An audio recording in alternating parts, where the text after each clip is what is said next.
सूर्य के अनुसार अपनी दिशा बदलने वाला अनोखा शिवलिंग। दोस्तों आज आपको एक ऐसे शिवलिंग के बारे में बताएंगे जो सूर्य के अनुसार अपनी दिशा बदलता रहता है। इतना ही नहीं, ये मंदिर जिस जगह पर है उसका नाम आपने बाहुबली मूवी में भी सुना है, लेकिन इसके इतिहास में जुड़ी ये दिलचस्प बातें आपने पहले कभी नहीं सुनी होंगी। जी हाँ दोस्तों, अब बात कर रहे हैं महिष्मती नगरी की, जिसके बारे में हमारे पुराणों में भी बताया गया है। जयपुर से लगभग 40 किलोमीटर दूर अरावली की खूबसूरत पहाड़ियों में सामोद के महरकला गांव में मालेश्वर महादेव नाम से एक बेहद प्राचीन मंदिर स्थित है।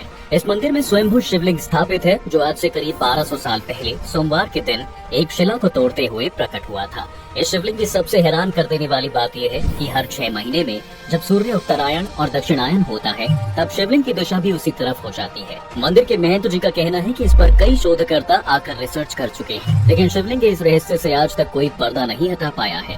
इतना ही नहीं, इस मंदिर में बना जल कुंड का पानी भी खत्म कभी नहीं होता।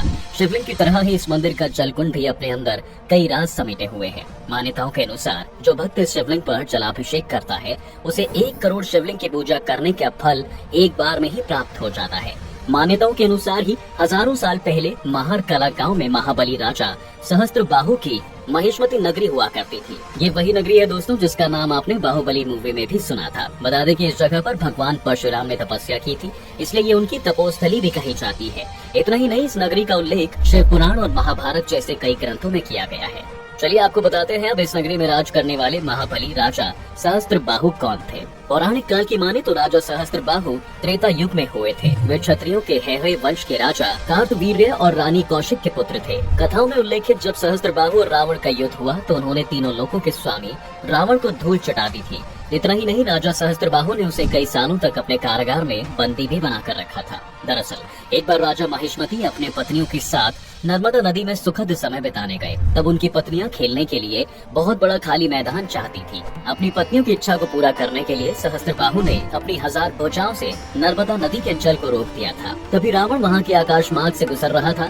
खाली मैदान देखते ही उसे वह जगह शिव की पूजा के लिए बहुत पसंद आई। उसने वही बालू का शिवलिंग बनाया और महादेव की पूजा करने लगा। वहीं दूसरी तरफ जब सहस्त्रबाहु की पत्नियों का मन भर गया तब उसने नर्मदा के जल को वापस से शुरू कर दिया, जिससे रावण और उसके द्वारा बनाया गया शिवलिंग नर्मदा की धारा में बहता चला गया। अपनी तपस्या भंग होने की वजह से रावण बहुत क्रोधित हुआ और उसने राजा सहस्त्रबाहु को युद्ध के लिए ललकारा। सहस्त्रबाहु ने उसकी चुनौती स्वीकार कर ली, जिसके बाद दोनों के बीच भीषण युद्ध होने लगा। लेकिन आखिरकार में सहस्त्रबाहु की शक्तियों के आगे दशानन रावण टिक नहीं पाया और उसे हार का स्वाद चखना पड़ा। दोस्तों कहते हैं कि उसकी कैद से रावण खुद को छुड़ा तक नहीं पा रहा था और बाद में रावण के दादा पुलसत्य ऋषि के कहने पर सहस्त्रबाहु ने रावण को छोड़ दिया था। दोस्तों क्या आप जानते हैं, इतना शक्तिशाली और बलशाली होने के बावजूद भी सहस्त्रबाहु से एक बार ऐसी गलती हो गई थी जिसका खामियाजा उसके पूरे कुल को भुगतना पड़ा था। जी हाँ, पुरानी कथा की माने तो एक बार राजा सहस्त्रबाहु भगवान परशुराम के पिता ऋषि जमदग्नि के आश्रम गए थे। वहाँ उन्हें एक कामधेनु गाय पसंद आ गई, लेकिन जब ऋषि ने वो गाय देने से मना कर दिया तो सहस्त्रबाहु ने पूरे आश्रम को तहस नहस कर दिया और बलपूर्वक उस गाय को वहाँ से ले गए। जब परशुराम जी आश्रम आए तो उन्हें सारी बातें पता चली। आश्रम की ऐसी हालत देखकर उनका गुस्सा 7वें आसमान पर पहुंच गया। उन्होंने तुरंत कुल्हाड़ी उठाई और सहस्त्रबाहु के महल पहुंच गए। वहां पहुंचकर उन्होंने राजा सहस्त्रबाहु की 1000 भुजाएं एक एक करके काट दी और उनका वध करके वहां से चले गए। महल आने के बाद राजा के पुत्रों को जब इस बात का पता चला तो उन्होंने जमदग्नि ऋषि के आश्रम जाकर उनकी हत्या कर दी।